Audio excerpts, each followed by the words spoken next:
விவசாய பொதுமக்களுக்கு வணக்கங்க. நம்ம இன்றைக்கி என்ன பண்ணுறோன்னா, சோளத்தட்டை அறுத்து போட்டாச்சுங்க. அந்த அறுத்து போட்ட சோளத்தட்டை எப்படி நம்ம பதமாக கொண்டு போய் நம்ம போருக்கு சேர்த்த போகிறோம் அப்படிங்கிறது தான். இதில் என்ன பண்ணுறோம் அப்படின்னா, இன்றைக்கி இருக்கிற காலகட்டத்துக்கு சோளத்தட்டை அறுத்து போட்டுறோம். அறுத்து போட்ட வாட்டி அதை கத்தை கட்டி கூம்பு நிறுத்தி கொண்டு போய் வைக்கிறதுக்கு ஆள் பற்றாக்குறையாக இருக்குதுங்க. அதுக்கு நம்ம என்ன பண்ணுறோம் அப்படின்னா, இந்த பேலர் மிஷினில் நம்ம இந்த வைக்கோல் பில்லு சுருட்டுற மாதிரியே நம்ம இந்த சோளத்தட்டையும் நல்லா சுருட்டிக்கிறோம்.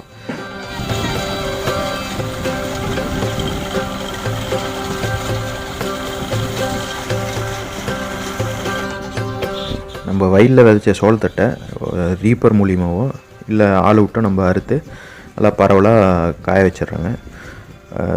ஒரு 2 நாள் நல்லா பதமாக காஞ்ச வாட்டி அதுக்கப்புறம் நம்ம பேலர் மிஷினை கூப்பிட்டு, பேலர் மிஷினுங்கிறது இந்த வைக்கோல் சுருட்டுற மிஷின் தாங்க, அது பேர் பேலர் மிஷின் சொல்லுவோம். அதை கூப்பிட்டு நம்ம வைக்கோல் சுருட்டுற மாதிரியே அழகாக சுருட்டிக்கலாம். இன்றைக்கி ரேஞ்சில் இந்த தட்டு ஒரு கட்டு சுருட்டுறதுக்கு 50 ரூபா கேட்குறாங்க. இதே வைக்கோலாக இருந்துச்சுன்னா 45 ரூபா ஒரு கட்டுக்கு. இந்த சோளத்தட்டு சுருட்டுறதுக்கு 50 ரூபா. இதுக்கு என்ன காரணம் அப்படின்னா, இந்த சோளத்தட்டு நல்லா பயிர் தட்டாக இருந்துச்சுன்னா சுலபமாக சுருட்டிடலாங்க. இதே இப்போ நம்ம சோளத்தட்டு ஒரு 6 அடியிலேருந்து 7 அடி உயரம் இருக்குது. அப்படி இருக்கும்போது இதில் என்னென்ன பிரச்சனை வருது அப்படின்னா, சோளத்தட்டை நம்ம காலங்காத்தால் ஒரு 7:30 மணி அந்த பனி நப்பில் சுருட்டணும். 2வது, இந்த சோளத்தட்டு ரொம்ப நீட்டமாக இருக்கும்போது நம்ம அந்த சோளத்தட்டை ஃபஸ்ட்டு ஒரு 5 அடிக்கு 6 அடிக்கு 5 அடி 6 அடி தூரத்துக்கு சோளத்தட்டை மடக்கி விடணும். 2 மடக்கி விட்டோம் அப்படின்னா, இந்த அம்மா பாருங்கள் இப்படி மடக்கி விட்றாங்க. அப்படி மடக்கி விட்டோம் அப்படின்னா நம்ம அந்த ரோலரில் ஈஸியாக சுற்றிக்குது. அதுக்கப்புறம் பின்னாடி இருக்கிறத அழகாக ரோல் பண்ணிக்குது. இது ஒரு பிரச்சனை இருக்குதுங்க.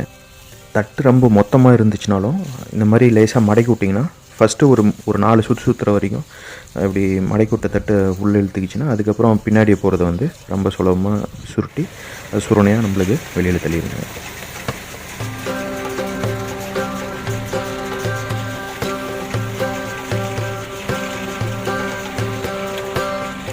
பேலர் மிஷினில் சோளத்தட்டு சுற்றும் போது 1-2 விடுபட்ட சோளத்தட்டையும் ஒரு ஆளை வச்சு ஒரு பக்கமாக அரிச்சு விட்டோம் அப்படின்னா கடைசியாக அந்த பேலர் மிஷின்லேயே சுத்தமாக சுற்றிக்கலாங்க.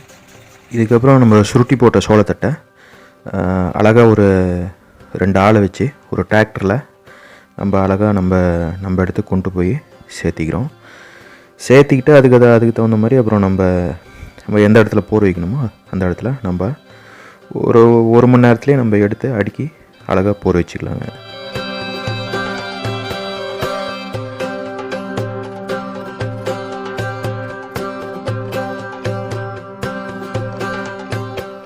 பேலரில் சுற்றின போர்த்தட்டை ரொம்ப சுலபமாக போர் வச்சுக்கலாங்க.